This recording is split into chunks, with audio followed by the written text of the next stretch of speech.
Let's get going for the next session. That's a panel discussion, again, very power-packed and very knowledgeable.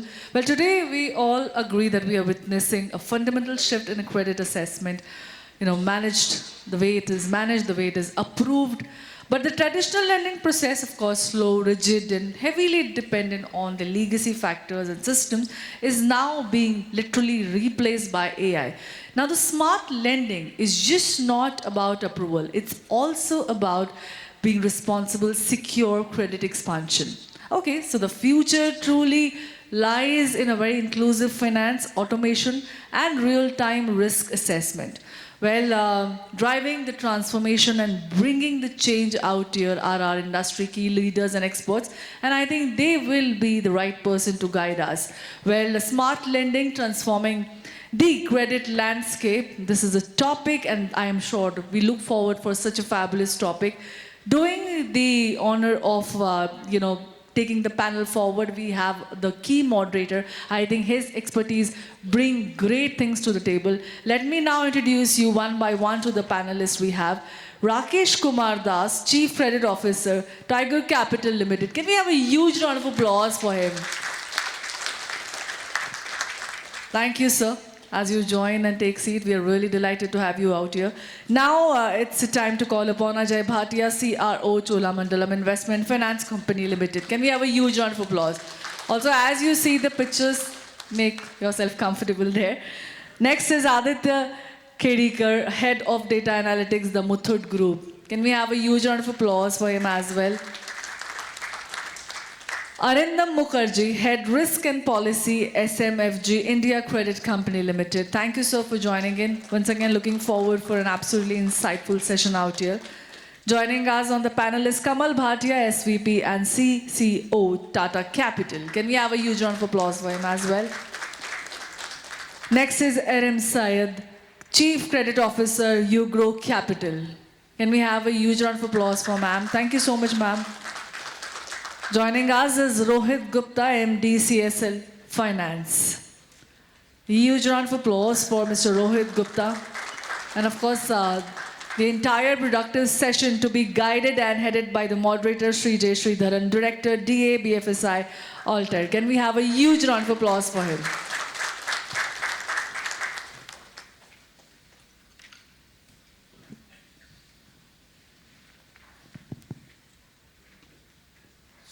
Thank you so much. It's a pleasure being with such eminent personalities with lots of years of experience. So a combined experience of maybe more than around 10 years, 15, 20, 30 years right now here. So I mean, it'll be huge. In fact, if I count, it'll be more than 100 years, right? Yeah. So most of these people are eminent in their field of expertise in lending. What we are doing today is we are trying to discuss on how has smart lending really impacted the way we work with the risk at this point of time.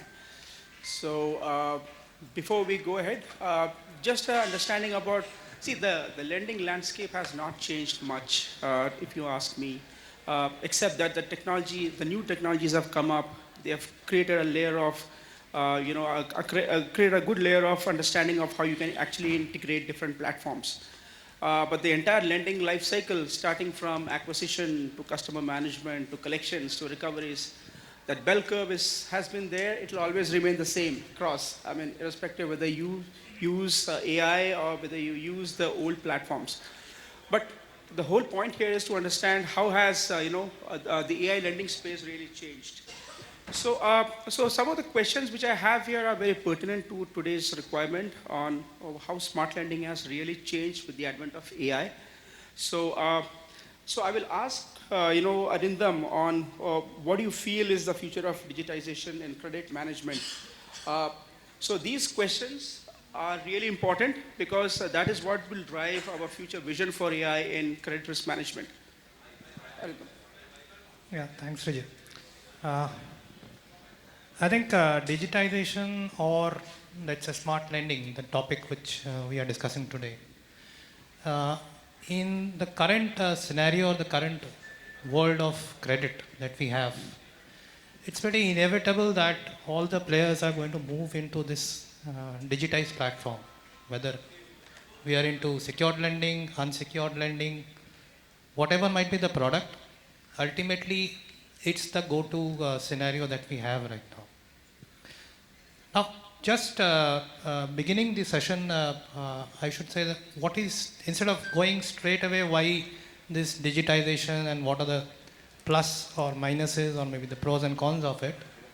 First, let us understand what is the necessity of it today.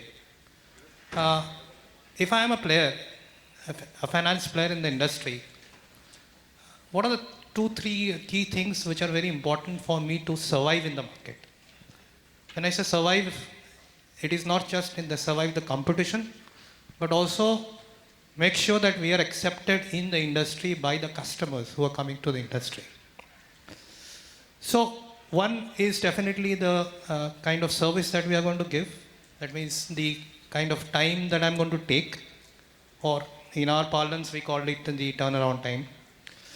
So if my turnaround time has to be the least, my efficiency in the market has to be the best. On the backside, I ensure that the credit quality is not compromised. We take care of all the aspects while taking the credit decision making. I think digitization or the smart lending is the way forward. There is no other way that you can actually reach out to the customer, increase your reach in the market without thinking of a digitized platform today. Manually reaching out to the customers may not be, I mean, it should be possible, but it may not be viable for you in the long run if you really want to survive in the market. I think for us to be able to make a mark in the entire scenario, to leave a lasting impression in the minds of the customers so that they come back to us, I think digitization is the way forward. Sure, I think that really makes sense. The similar question will go to Kamal.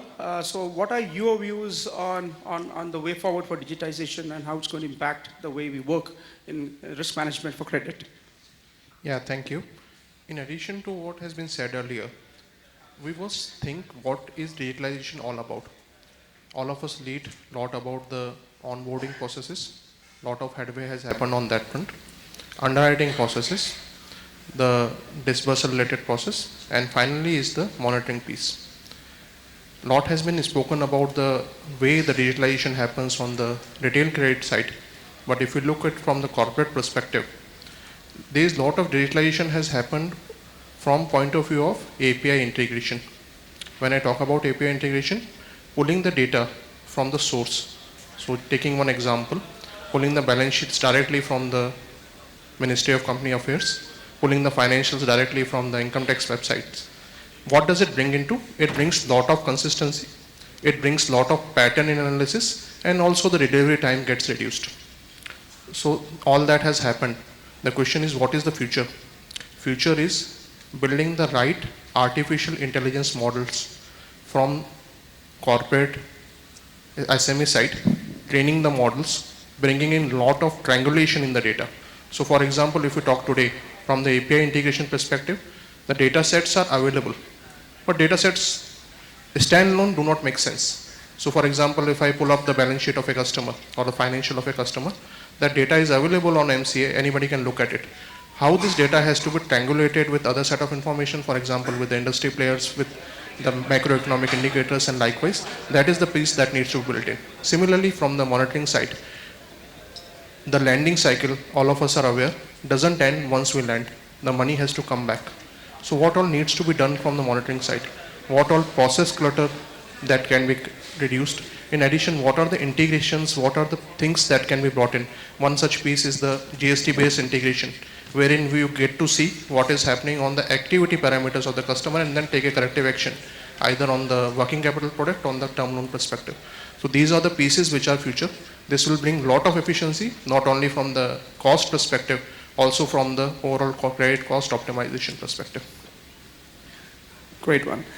Now that we understood the vision of what the tools, what is the exact business view of how you have to get into those different initiatives, the next question would be, from a little bit from a technology side, on how do you feel, the AI and machine learning will stitch the different aspects of credit risk management, mostly in the area of risk management, which can actually transform. Now, this is more from a technology perspective.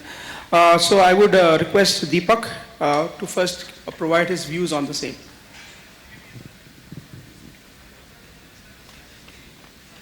Okay, so Aditya, maybe you can take that question on how you can actually use AI and machine learning to stitch the credit risk management. Thanks.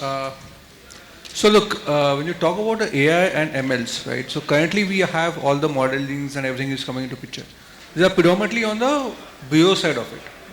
There are very few people who have actually done something on the complete bank statement and the third-party data sources.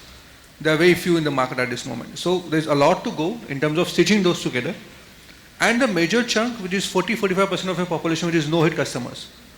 People are still skeptical to move with those particular customers, right? So there are a lot of third-party or the data sources, or there are many things can be done, maybe through the bank statements, maybe through the Apple Copy data points, maybe the SDK data points. We all talk about that we have already talked about that in multiple stages, right? But nobody is able to stitch it together as an end-to-end enabler, which can actually give you the push towards the next gen, where we will be able to serve at least 95% of the population coming to us, right? So that's what I guess AI and ML will enable in the future. And for that, obviously, it will require your digital transformation. It will require your multiple stitching, the triangulation of data points towards bank statement, GST, all those parts come into the play.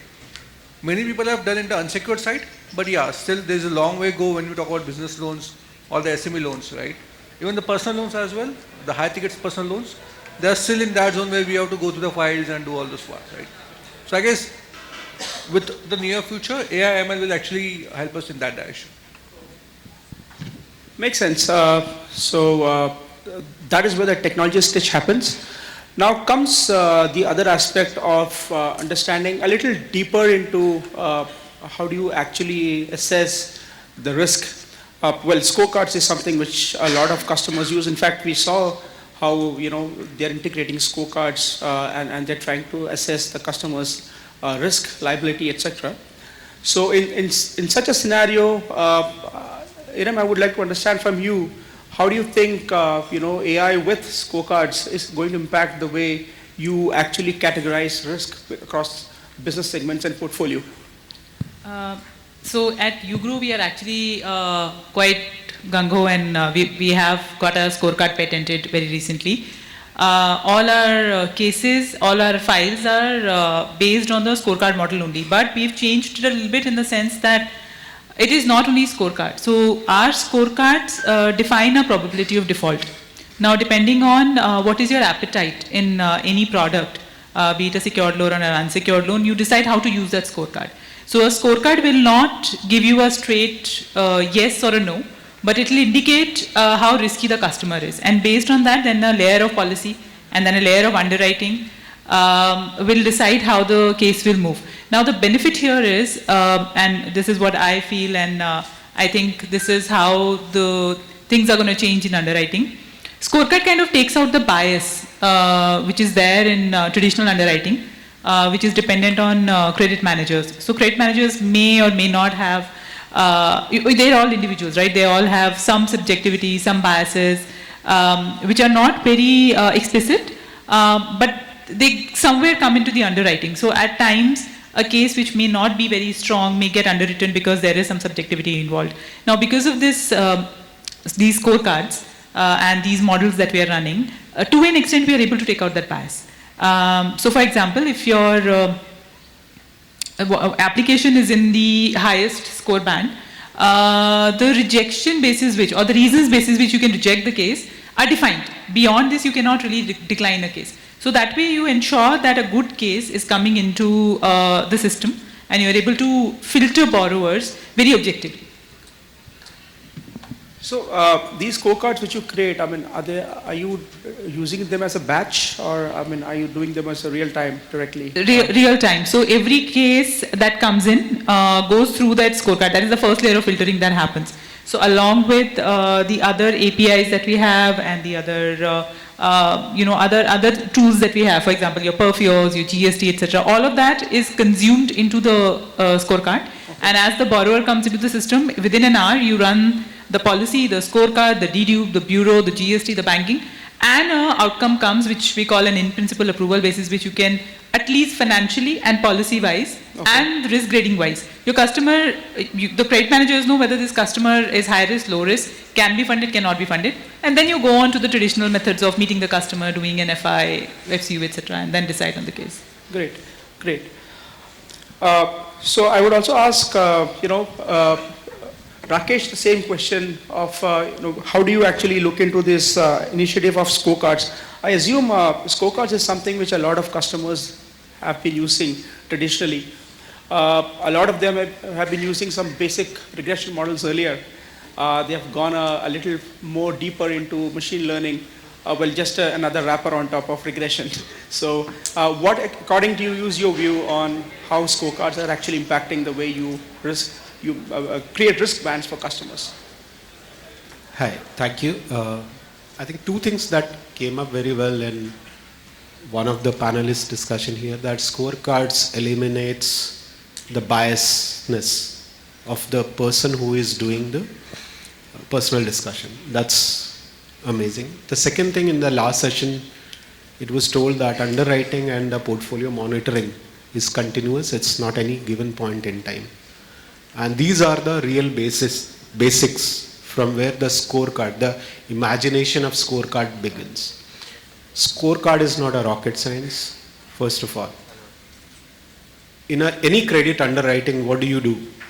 You try to assess the ability to pay, whether you are closer to there or not. And second is intention to pay. Now, any scorecard that you build, primary will answer these two factors only. Now the question is, why do you need a scorecard? Because the competitive environment that we are living in, somebody is giving a loan in 1 second, 5 minutes, 10 minutes. While so I come from a very traditional mindset of underwriting. I have changed myself a lot because when I did my graduation from Princeton, my first assignment was in South Africa in Zebra. And they were the guys who actually started implementation of scorecards across the globe. Now the question remains that if these are the only two things that you are answering through a lot of scorecards, and at the same time, it has to be continuous, number one. Number two, it has to be evolving over a period of time, because it's not only the financial landscape which is changing, but also the customer's awareness. If you see salary, a person who is getting a bank salary, okay, living a decent lifestyle, is the easiest customer to underwrite. But nowadays is the most riskier segment to underwrite. The reason why? Because the kind of salaries that you are getting in your bank account are all frauds. Now think about a situation, a couple of years back, when a salary class used to come to us, we used to easily give them a loan. But now we have to do a lot of underwriting. Because what happens is, wife ka ek company hai, and from there every month a fixed salary is coming. But when you give a loan, you identify that that is a sick company for which 12 months the salary has come. And typically underwriting a salaried customer, you need 6 months bank statement, that's all, right? And the third, my belief is, scorecard works very good for unsecured lending. It's more accurate. In mortgages, you need a phygital approach, because you cannot replace a credit manager going and seeing the property. Credit managers seeing the footfall at the ground. And thanks to COVID, thanks to Demon, a lot of things has got into digital sphere with us. But still, I think our eyes are the best judge, according to me. So you cannot replace it. You can do a lot of innovation in your underwriting. That's my view. Absolutely, absolutely. Well, If I may add to what Sir was saying on mortgages, so at UGRO we are experimenting with the collateral scorecard as well. So as you rightly said, it will not replace the touch and feel that credit manager has, but it will definitely enhance. So when you have a certain kind of collateral in a certain location with a certain valuation and LTV, you may or may not, have more interest in that case or more confidence in that case. So the challenge here is that most of the collateral information is not digitized. Maybe in southern regions, you have more digitized data on title flows, etc. But going forward, I feel that is the future, where even the mortgage loan we will be able to underwrite through scorecards. Yeah, just to add a couple of things. I think this entire scorecard and AI model actually helps the credit manager to ask relevant questions. Because many a times what happens is one case can be seen 10 different ways by 10 different people. Now what happens is in the sphere of things, because he had to prepare the CAM, he has to do a lot of things, he misses certain questions. And uske baad, once he comes to the office, he just prepares the CAMs and send it off. Now this AI can really help us to guide the question on a dynamic basis. That's another advantage. absolutely. So ideally, it is converting your predictions into numbers at the end of the day and making it more explainable to the authorities on why I gave a credit to a particular person at the end of the day. Yeah, so that's how it goes. So since we have just touched up the technology piece with respect to scorecards, automation is a big thing with respect to a lot of things which can be automated across the lending life cycle. So based on experience, I would ask Ajay, how has automation accelerated AML and KYC compliance in lending, and specifically in the area of automating enhanced lending activities? So if you could just touch upon those areas, that would be really helpful. Sure, thank you. Actually, I'd like to go back a few years before when I started my career in financial services. So we were all talking about risk scorecards. On the first day of my joining, my manager handed me the receipts book and he said, go and collect money, these are all our customers. All delinquent, non-delinquent customers. So my first 3 months was only going and collecting money. That's how I prepared my first risk scorecard, because I could identify which is a good customer, which is not a bad customer. Second source was what we have today, I think alternative sources of information, social media. For us it was the market reference, the neighbor check, the local pan shop giving us information. So the journey of automation started from there. And if I go back to the recent past, I've always been into credit my entire life. So a sales friend, I call all the sales teams my friends only, despite all the discussions, that's okay. So he said that we have to give a loan in 10 minutes. I think I was flabbergasted. How can you give a loan in 10 minutes? Today when we discuss and somebody says we have to give a loan in 10 minutes, we say why so much of time? It has to be immediate, instant. You log in, you get money in your account. So this is how automation has proceeded. Coming to KYC, there was no KYC policy at that time when I started my career. No bureau reports also. My KYC was in-person meeting with the customer and probably I'll get a reference from anywhere and that's it. However, we have come a long way. In fact, automation has helped a lot. Today KYC, we are able to identification of the customer, verification, authentication, so many things happen. Golden source verification is there. So KYC AML, right from suspicious transaction reporting, both pre-disbursement, post-disbursement, a lot of things have happened. We are able to move at a much, much faster pace than what we used to do earlier. So definitely automation has significantly helped in the KYC and the AML aspect. However, with the increasing technology, the complexity of frauds has also increased. Correct. So somehow we'll have to stay ahead of that curve to continue. But all said and done, if I put together the lending piece, the KYC piece, the assessment of the customer, still today I believe that a hybrid model, a combine of maybe physical or in-person connect along with technology and digitization is better. Maybe some small ticket loans where the cost of meeting the customer itself will be much higher. Video KYC is good, definitely good, but I think it still gives partial information. So I see in my organization different products, different profiles being treated differently. Although I don't foresee a time, maybe a few years later, obviously I may not be here, but we will be using only machine learning, probably not even meeting the customer. So that's not impossible in future. Maybe robots will be, not this panel, we don't know, but yeah, definitely there. Yeah, So- true. No, just extending to that point, I mean, everything depends upon what the machine learning throws out for you, or how accurate it is. So in that area, I mean, how do you assume, how do you assure that building accuracy with AI ML for profitable lending is important? How do you assure that the output which you're getting is accurate? So what are the techniques you follow, or maybe what are the areas of which you are always saying that no, I'm not going to compromise on this part of the AI or the result which you get. So in that area, I mean, I would ask this question to Kamal on what would be your expertise on how to make sure that the output which you get from these different type of machine learning models or deep learning models or black box models for that matter actually are accurate and are responsible for you to take the decisions further. Yeah, so AI can be bifurcated into two portions. First is the AI, normal artificial intelligence that we call.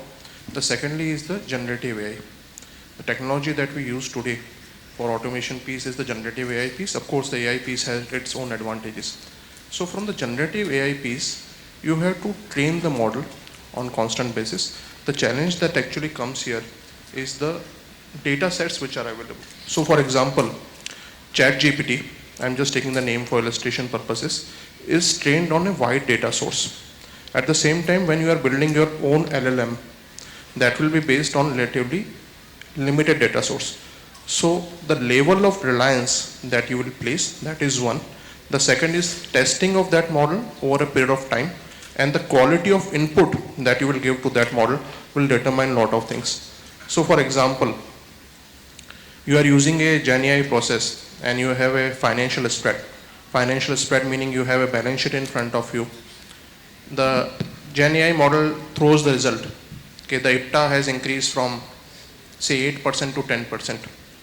That itself is not an answer. The answer is how it has moved, how it is moving vis-a-vis peers, how it is moving vis-a-vis industry. So that training part is critical. And believe me, we have experimented that, we have implemented that in Tata Capital. It is extremely difficult. The results might not match the expectations. The results will be inconsistent in beginning. But as I said, it requires continuous effort. That is first part. The second part is the machine learning part that you spoke about, the scorecards. The scorecards, all of us do that. We backtest them. But friends, we backtest them on the bureau data. And the bureau data, if we observe the trends that are coming in the lending spectrum, itself is not stable. And that has also a lag effect. So the need of R is constant work, constant focus, and the models will take some time to evolve upon. But yes, the real-time indicators, vis-a-vis the GST indicators, the account aggregator framework, it has to be used intelligently. It is nothing like a thumb rule which is there. It has to be used in a context. Since you're using GenAI, I'm sure the hardware would be a big constraint also, right? Because you're using, you need GPUs and stuff like that. No, it is not a constant from the cost perspective. Cost is not a constant. With the data protection bill coming in, the data protection infrastructure which is coming in, so the data has to reside on Indian servers.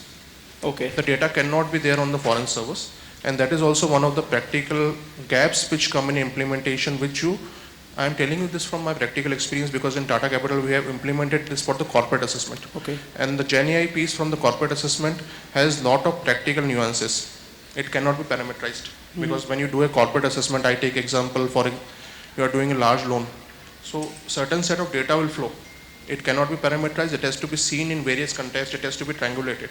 Okay. So that all challenges will come. So the data protection piece, the understanding. So for example, the implementation also is difficult. The business user has to get into depth of the issue. If it is left to any of the implementation agencies, the results will not be that which we are expecting. Okay, got it. So Iram, your views, or maybe if you want to take that, I mean, when you look into different type of technologies, I would rather, I will take it up with,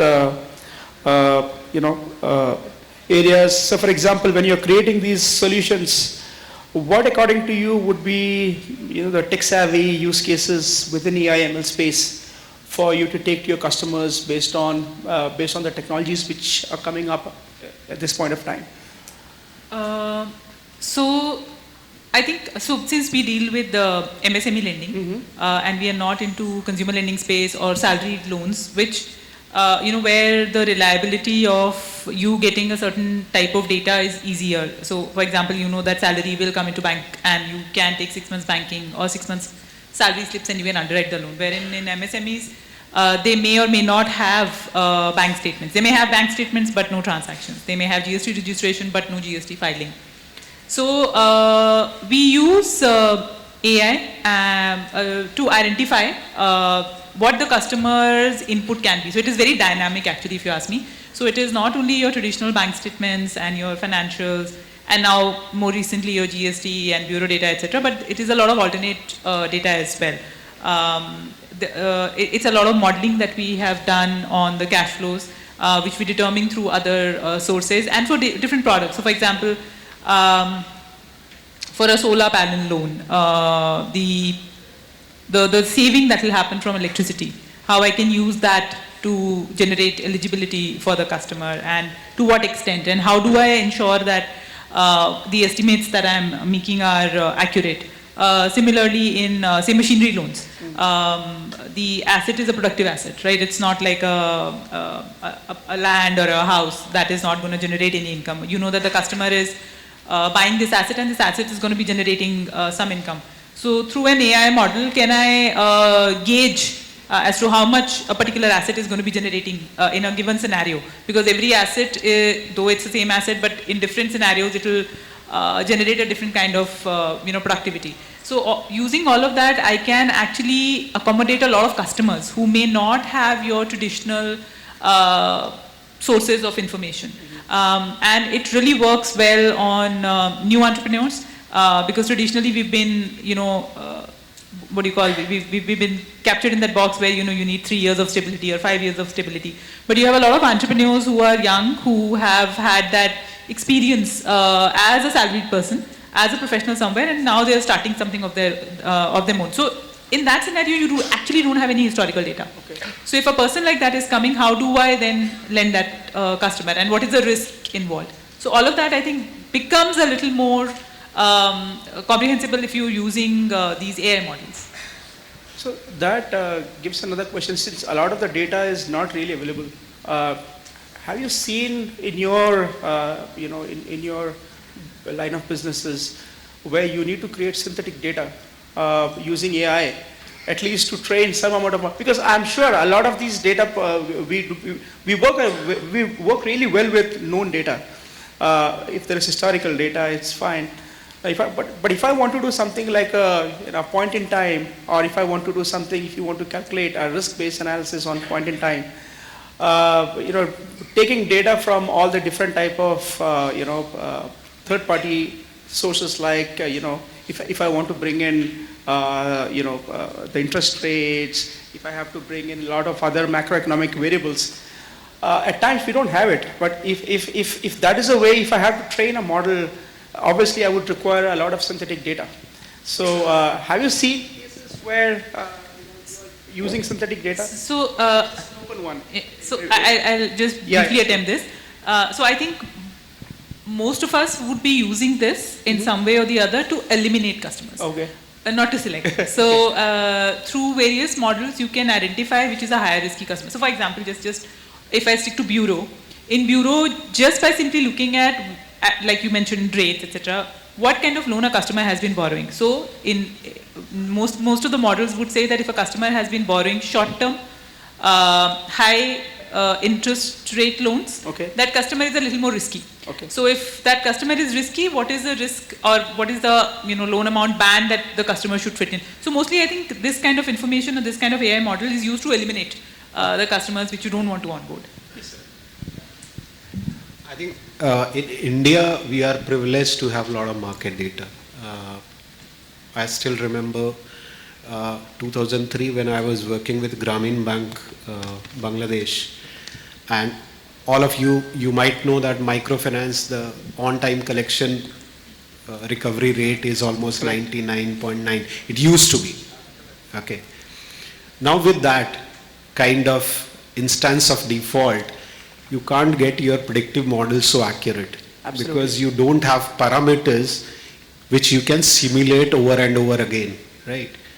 So the loss ratio used to be very less, so you didn't have historical evidences where the parameters which are actually causing the losses.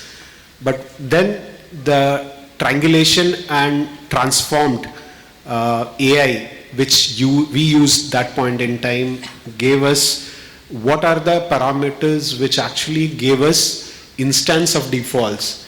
And that's how we started running into a customer segment, which actually got into a classification wherein 50-50. This person can go wrong, can go right. That's where we reached. So why I took this Bangladesh example, because if you don't have historical data, still you can run your models effectively. But over a period of time, as I said earlier, that India has been very privileged that we do have a lot of digital data in the market, digital landscape we have. It's not like Bangladesh, right? So I think all the synthetic data that actually you can build of your own, if you have good people who can write the models well, they can actually simulate millions of times the same data, through which you can get into a situation where instance of default can be calculated. Got it. Now, so these are some of the challenges. Oh, yeah, sure. Aditya. So look, there are two things. One is building a model, right? And second is when you're implementing the model, the last question of yours is like, how you define whether your model has a range-bound accuracy, right? So when you synthesize this data, you don't synthesize only to build a model, you also synthesize this to understand if your PSI shifts, right, in a particular direction, how that will impact on your delinquencies. So even if your PSI is shifting a bit in a real-time situation, you know my bad debts will be into this particular zone. So that's where in the future what I feel is that ML plus AI, AI is nothing but extension of ML, right? And people are using AI is like, but I guess when you have that integration and the back loop of that, right, then the things will change. Boss, okay, this is my bad debt definition, my PSI is more, but still I'm continuing with my model. I'm not changing the model just because my PSI shifted, because I have accounted it into my strategy part. Correct. And that's where synthesizing the data helps much better. So actually it is a data piece. It is not actually AI piece. Absolutely. And it is actually touched upon the bad rates. So bad rates has to be seen from the stability perspective also. And the bad rates needs to be consistent across the pools that are originated. That is also one of the key things that has to be kept in mind when designing such data models. Sure. I think one more point here, what Aditya just now said, I mean, it's very important also, depending on the nature of the product on which you are actually applying that particular model, to actually discriminate as to where you should do the back testing. Correct. Before implementing that in the current scenario. That's very important, because every product has its own nuances, and it goes through a cycle. Correct. So you need to actually find out where you need to test the data before you implementing and getting the best out of it. So these are some of the challenges which we see. I mean, ask Rohit, what according to you would be the key challenges which you face in NBFCs and in other related mid-sized businesses in lending? Thank you. I think we are having a question since morning, a question about different from what AI and ML. Correct. I think, so I will be talking more about a company which I am representing, the size we are in. So our company has the size of around 1,200 crores a year. So we'll be talking about small and mid-size, between 200 to 2,000 crore. So what kind of challenges we are facing, and I think we feel like to break this question into three parts. First, there are so many questions from the larger NBFCs and banks whether there is a survival of these kind of companies after 5 to 10 years with the advent of AI and ML or not. I would say yes, provided they build the domain knowledge. Now technology, which was earlier used to be a domain of the larger ones, has become much cheaper. Even the smaller companies, I think, are more agile and putting those technology into play, changing them fast. And if they are able to do it, I think they can survive. And still, India is a huge country with 140 crore population and such diverse. And with the lower strata of the population, 40 to 50%, they still need a product. And AI and ML will play a larger role, help in onboarding and assessment and on management of the account. But still, as rightly said, digital, especially in the mortgages, we are into secured business, will still have a life there and they can survive. And secondly, when challenges, there are a lot of challenges. I would say certain challenges are making of their own of the certain companies, certain are by the industry. So, and we see in last 7-8 years, from 2018 till 2021, we had a slow growth phase, which was marked by post LFS till COVID. And all of a sudden, after COVID, lot of monetary easing by every country and lot of money coming through equity and debt. So we saw a huge mushrooming growth in the small space, small NBFCs, and to put in a small analogy, I would say everybody boarded on an elevated highway, and with the, I would say, cruise control has been put on them for last 3 years without realizing that in India, every elevated highway is being choked at the end, and those who were not having taking certain things for granted in terms of, we are putting those challenges as an industry, but I would say they are making of their own. So for companies like us in our size, building domain knowledge, putting maximum use of the technology in their play, and at the same time running with healthy names rather than building aggressively, losing sight of names and all those, no profitability, in the hope that it will correct in the future term. And I would say those companies will maybe having a difficult time. I hope they also are able to do better. So yeah, broader challenges I would like to say, and to me, which we find in our company, in the industry, the segment we are in, is the high attrition rate. I would say that is the biggest challenge which we have seen in last 3 years, especially at the lower and middle level. And those attrition rates kill your productivity, kill even sometimes quality also, sometimes force to lower your parameters. कि ऐसे करने पड़ेगा, the industry is doing like that.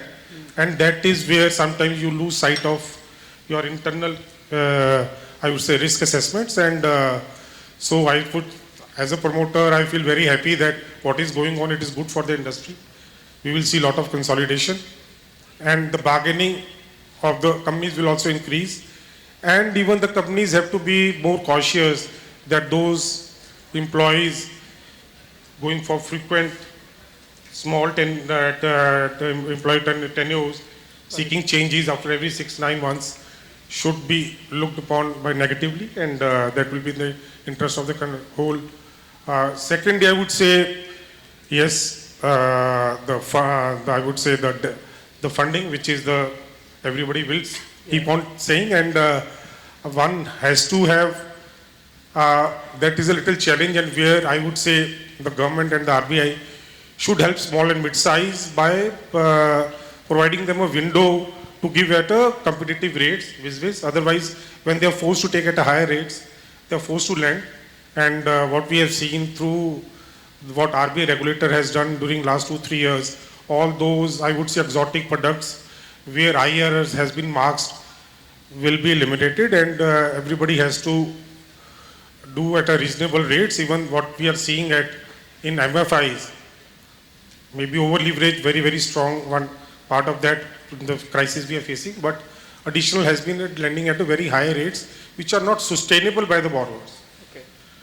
And lot of, I would say, balance transfers happening, the customers paying foreclosures. So the effective cost of capital which they are getting and the cost which they are paying, all those are the, I would say, cumulative factors which already our earlier panelists and the panelists which we had are already explained. So I would say how effectively every company is able to, yes, we are in a phase where we could see lot of consolidation and a mushrooming growth which has happened in last 3 years, especially in the small and mid-size.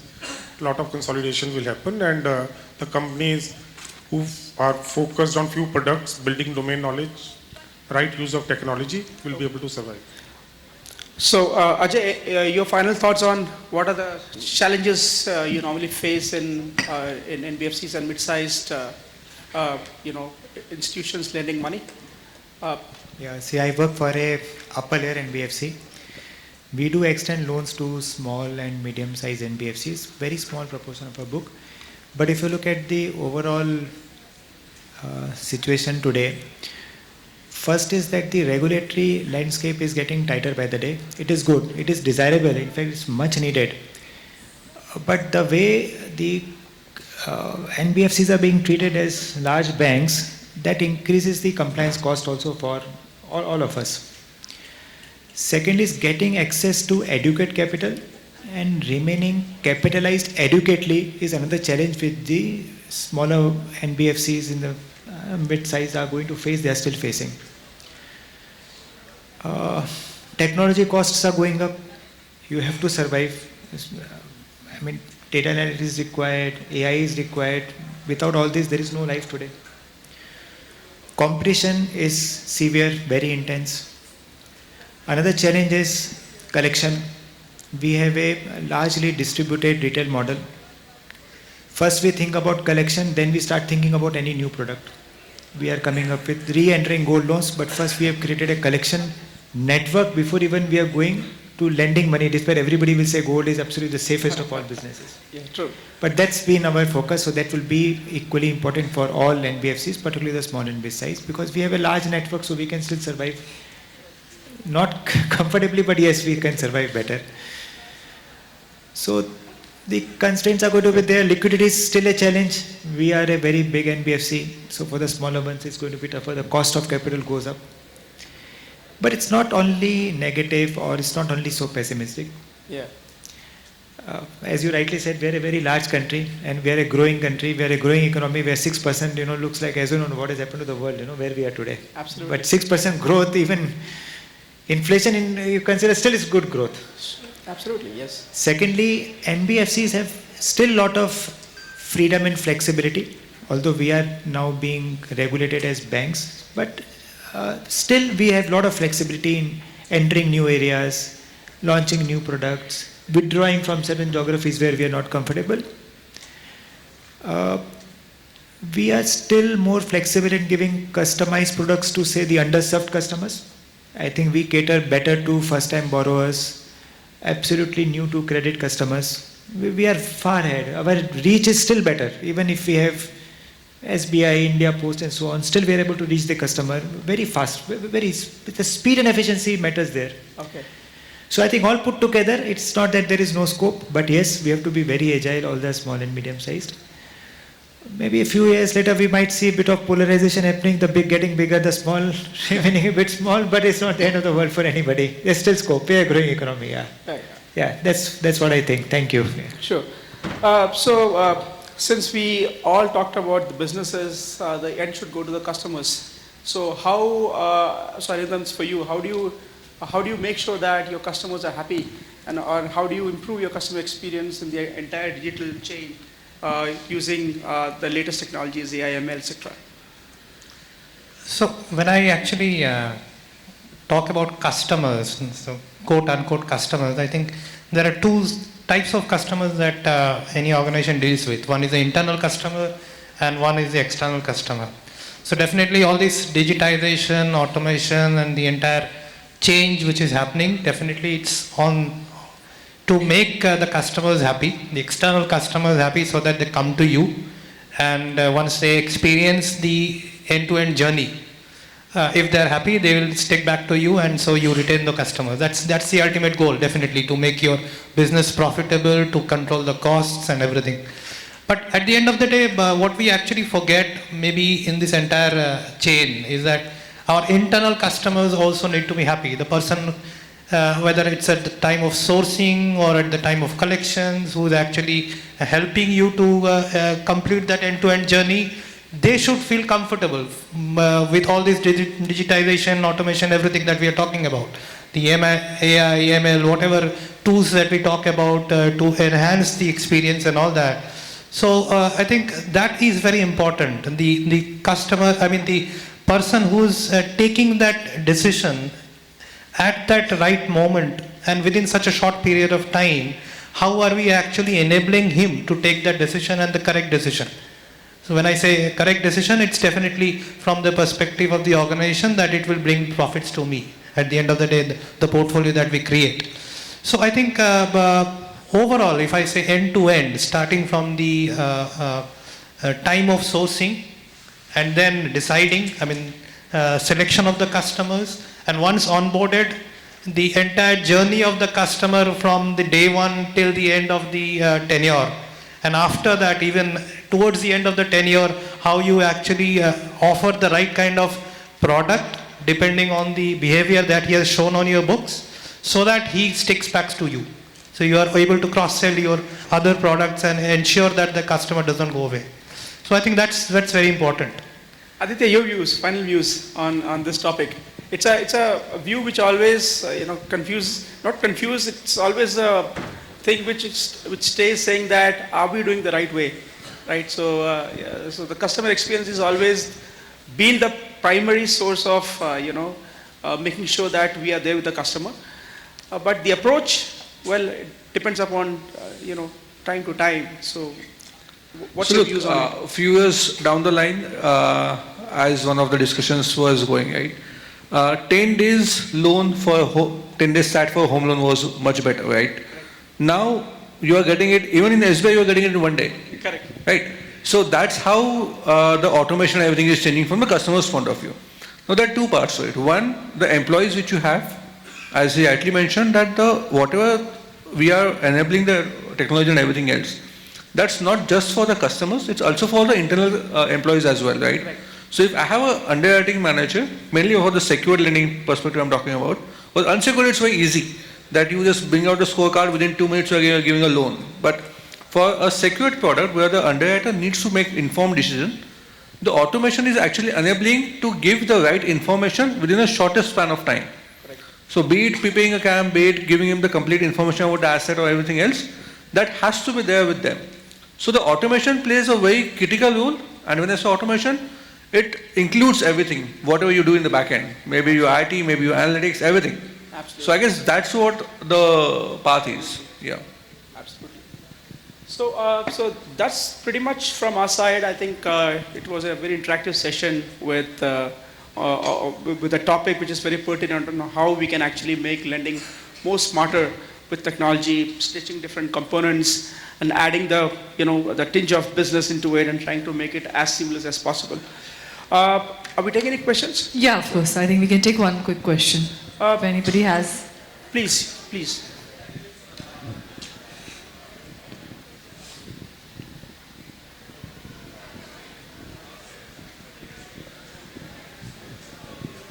This way, yeah.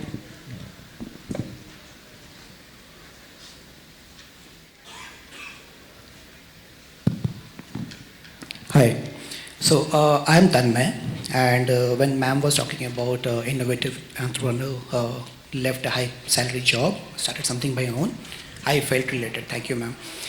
My question to the entire panelist is, when we talk about beyond traditional lending, there is something called as buy now, pay later, okay, and credit-based money laundering. And I think Mr. Ajay has touched about a little bit on STR filing and all.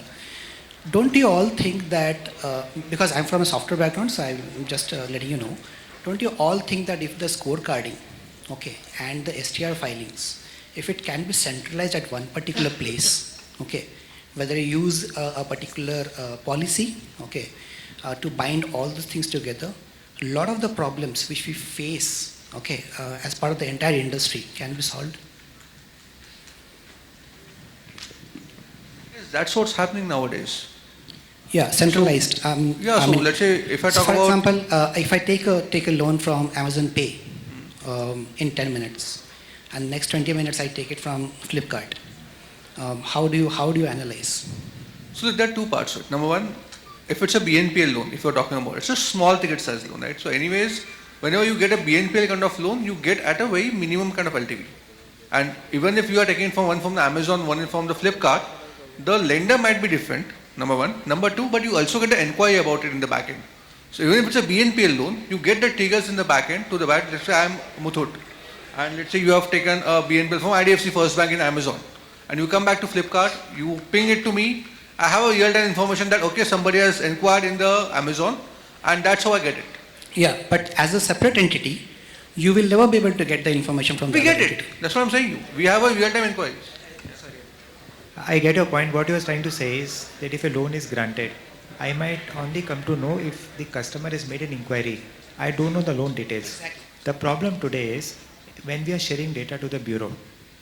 Now we have started sharing on a fortnightly basis. Till now we were doing it on a monthly basis. We are not sharing data on a daily basis. We are not sharing data on a real-time basis. This problem can be resolved only when we share the data on a real-time basis. Absolutely. That is how it will work. Yes, yes. From my company, we have started sharing the incremental data on a daily basis. Incremental means the new accounts which get disbursed.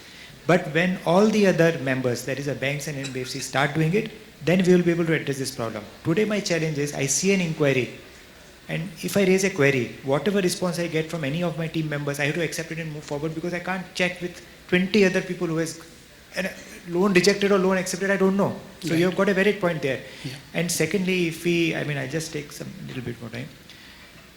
The regulator has been trying to streamline a lot of things for NBFCs.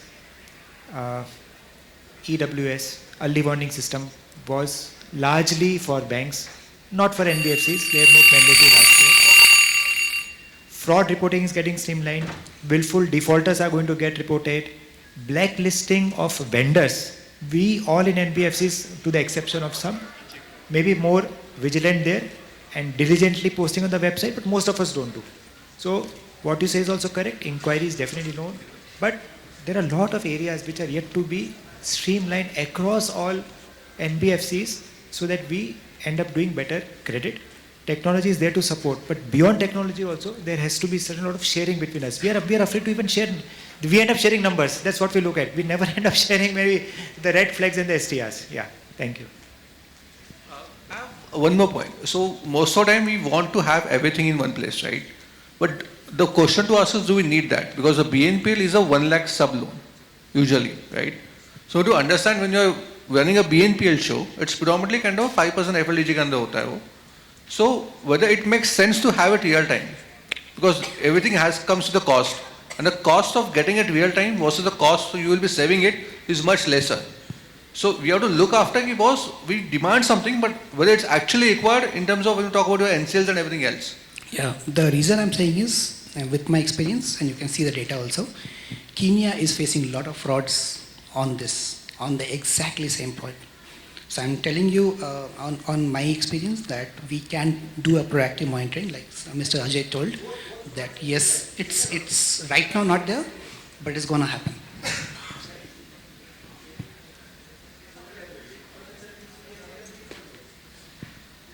Totally. I think smart lending is just not about the speed, it's about the smarter decision, financial inclusion, and of course the risk-aware assessment as well. Well, do we have one more quick, I think, with Sir, I think. Can we have, or we head for the lunch? First table, pe. Excuse me. Yahan pe. I think it's a very informative topic. I think if we get time, I think we can have plenty of questions. I think this will be the last, and then we can probably. Hello. Yeah. Hi, my name is Vaibhav, and I have a question for the entire panel. Do you think and agree that there are external factors that influence the ability and intention of serving a loan? What are we doing about it? And does AI ML help us address that concern? Thanks. I mean, this assumption of AI starts with what a mind can do, a computer can do. That's the assumption. But once you deal with humans are very complex animal.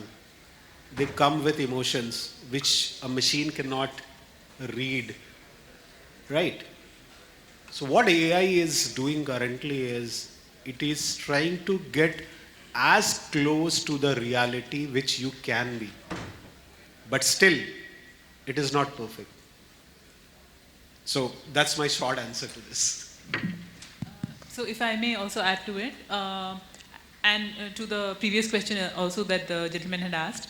So thanks to something like Jamtara happening, there are people who are now evolving, and so if I just for example, now there is a technology available which can identify the location from which the applications are coming onto your app. So if you see concentrated applications coming in very quickly from a single geographical location, you can identify that the probability of default is very high here, or there is an intentional issue. Now this, if applied across lenders, so I can identify it at my end, at my application, that for my organization, a particular, maybe there is somebody sitting just finding application from different SIM cards. But if going forward we can through AI, have this information for all lenders at a centralized base, I think we can contain a lot of fraud. So we are moving towards it, but yes, yeah, correct. So it is largely the integration of information and the availability of information at right point of time. So it will require a lot of integrations and moving of the data at the right place on the centralized servers. It looks like easier, but it is difficult to synchronize all the data pieces. So to my mind, it will require some time, and lenders have to be cognizant of this fact. Also the data sharing norms, the compliances around that. So like Bureau is an amazing data source, but you can get it only when the customer consents to the information, right? That you can consume the information. Some of it, if it becomes available to us, then of course it can eliminate a lot of fraud and a lot of intentional issues as well.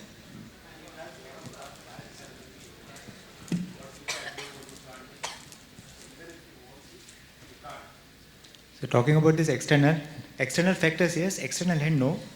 And no external hand, only external factors. So now I tell you, these external factors will soon become internal. Let's say new things are coming up. Geopolitical risks we are not looking at all. This has to be factored. Climate risk is the new regulatory guidelines which is going to come probably from April. ESG is definitely there. So what we will see all these factors evolving the modeling and the analytics itself. Today if I talk about risk, emerging risks, we put it very nicely in a theory, in a paper. It looks nice there. We have actually done very little on that. From an enterprise risk assessment, we do largely on the business numbers. Maybe the business growth, maybe the delinquency, we stop there. We are not going further. We do talk about qualitative credit assessment, intuition, gut feeling, whatever, that is still out of the scope because it has to be number based, everything. So once these two get merged, I think proper lending and decisioning will happen. And lastly, again, even the risk insight has to be expanded through technology and analytics. So a balance between, as you said, compliance, balance between innovation, compliance, that will ultimately drive the way for the future. Thanks. It finally boils down to how do you join them? For paperwork to prediction, we have come a long way actually. Well, that's amazing. Can we have a huge round of applause for this fabulous panel out here? I'll request and call upon Mr. Rajat Deshpande, CEO and co-founder of Inbox, to kindly come up on stage to felicitate our very knowledgeable expertise panel out here. Can we have a huge round of applause for Mr. Rajat Deshpande? And calling upon Rakesh Kumar Das, Chief Credit Officer, Tiger Capital Limited, kindly join us on center stage and accept the memento. First of all, thank you, sir. Fabulous insight. Next is I'll request Ajay Bhatia, CRO, Cholamandalam Investment Finance Company Limited. Thank you so much, sir, for joining in. Once again, a great conversation with him. Aditya Khedikar, Head of Data Analytics, the Muthoot Group. Thank you so much for valuable inputs. Can we have a huge round of applause for him? Mr. Arindam Mukherjee, Head Risk and Policy, SMFG India Credit Company Limited. Thank you, sir. It was great talking to you. I mean, great conversation once again. Kamal Bhatia, SVP and CCO, Tata Capital. A very thoughtful insights again. Thank you. Irem Saddiq Saeed, Chief Credit Officer, Ugrow Capital. Thank you, ma'am, once again. Fabulous conversations. Rohit Gupta, MD, CSL Finance.